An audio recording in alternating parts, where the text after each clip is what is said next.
take a professional approach to failure. I have to say you didn't come up with that. It was a great quote, great line for the show, but it was your former head coach at the Mhm. University of Alabama who actually came up with that, Pat Murphy. Yeah, it was interesting, and I don't know if sometimes he'll have a meeting and there's a very specific theme of that meeting, and I honestly think he kind of mentioned this in the huddle, and I think he was watching playoff baseball. It was in the fall one day, and he's like, I'm watching. I think he was watching like Chase Utley, and I think the Phillies at the time were in it, and he's like, that guy grounds out to second base. He runs as hard as he can to first. He's out. He doesn't come in the dugout. He doesn't pout. He doesn't throw his helmet. It doesn't affect his next at bat. He's able to go out on the field, still perform, hit the home run to win the game later in the game. And he's like, that's a professional, and that's a professional approach to failure. And then he pointed out some of the seniors who do the same thing. And we had a senior center fielder, Jen Fenton, All American, but same thing. Striking out, it wasn't the end of the world. It wasn't this big emotional roller coaster that she was on. And I think he definitely wanted us, especially as females. I think people don't realize coaching females has its challenges in some ways, but just being able to keep everyone emotionally even keeled and not ride a high or get upset with too low of a low is huge. Yeah. Um, you mentioned Pat Murphy. You've mentioned him a lot on this show, and hopefully we will get him on this program. Failure is a part of life, and it's not just with sports, not just with baseball and softball, even though those are games of failure. It's in basketball, it's in football, it's in hockey, it's in every sport. College, it doesn't matter if it's softball and baseball, whatever. It stretches across many spectrums of sports and in life as well. But with Pat and you, and hopefully we do get him on this show. You talked about how he would go to games and he and at your level, at Mhm. the level that softball that Alabama plays in that level, the SEC, and you see it, of course, with Nick Saban. You see it with some of the best college football coaches. You see it with Lincoln Riley. There's so many great, talented players out there in all sports trying to get to college that it's hard to sometimes differentiate between their talents, right? So you've talked about how Murph wanted to see a player fail and how they fail, and this connects to what scouts look for in pitchers. They love to watch, and I've heard this before. They like to watch three starts from a pitcher. Their first start, see them succeed. Second start, see them fail. Third start, see how they bounce back. And that's kind of the approach that your head coach took when he recruited, and still does probably to this day, when he recruits players, wanting to see how they deal with that failure. Yeah, it was a very interesting comment that I've heard him make, and then even my assistants when they were going out to recruit, they knew somebody was good. They had them on the radar. They've seen them do well already.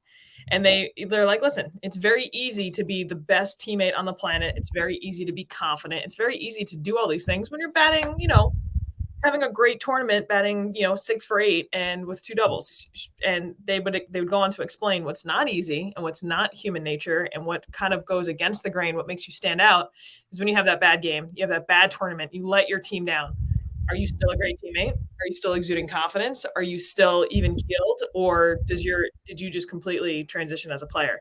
And I always thought that was so interesting because when I was playing and I was getting recruited, if a big time coach was there and I'd mess up, maybe make an error on the field, it would almost like compound, right? It's like, oh, like I just made that error. And what I talk to my athletes about is, why can't we flip that around and be like, oh, now's my time to show off. Now's my time to like showcase how well I can handle failure. Like, why not just like flip the switch on it instead of thinking like, oh, I just ruined my chances.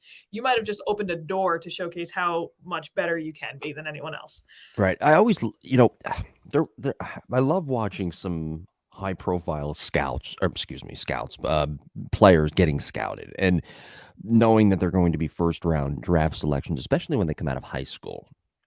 I like seeing how they approach the game Mm. and how they fail exactly, but how every little nuanced thing that they do. I remember when I played in college, we played NC State, and I remember I had dinner with my parents that night, the night after the second game, and I said to them, "I can't believe their approach to the game. It is so uniformed. It's so professional. Every little move, they walk to the plate, it's professional. They swing and miss, foul a ball off, it's professional. They get out, it's professional. They're run like a professional organization with a bunch of guys who have that, lack of a better term, professional approach." Mhm.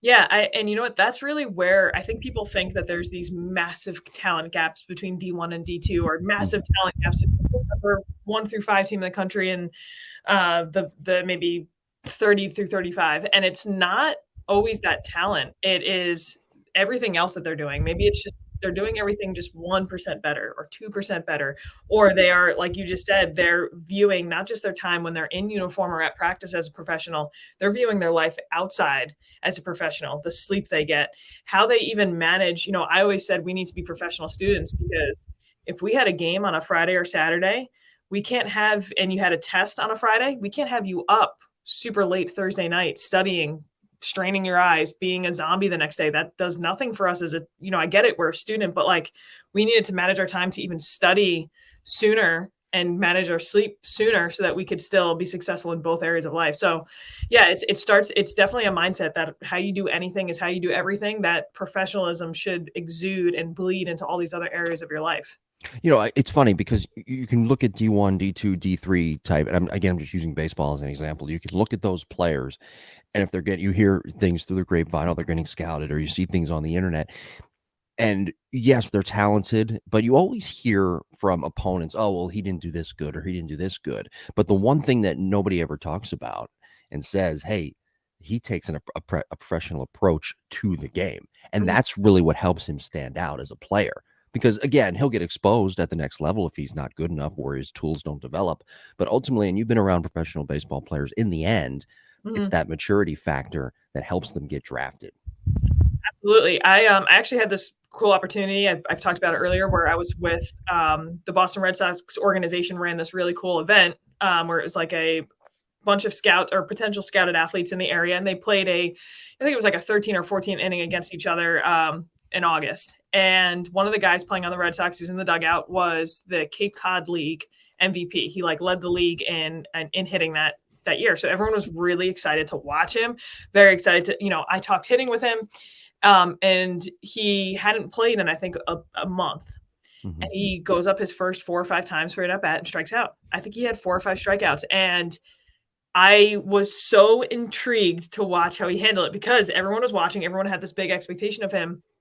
And he was so even keeled. And yes, even though the result was a strikeout, he was failing forward. He was failing successfully because he was making an adjustment every single time. You could tell he was getting on track, getting on track, getting on track. Boom. His last 3 at bats were 3 for 3 with doubles in the gap. You could tell it clicked. And Hmm. again, scouts, I think, were way more impressed with his ability to fail first and then succeed and how nonchalantly he handled that than they were with the fact that they weren't like, oh, what's his bat velocity like, what's his metrics like. That wasn't the concern at that time. They were looking for other factors that really separated him. Right.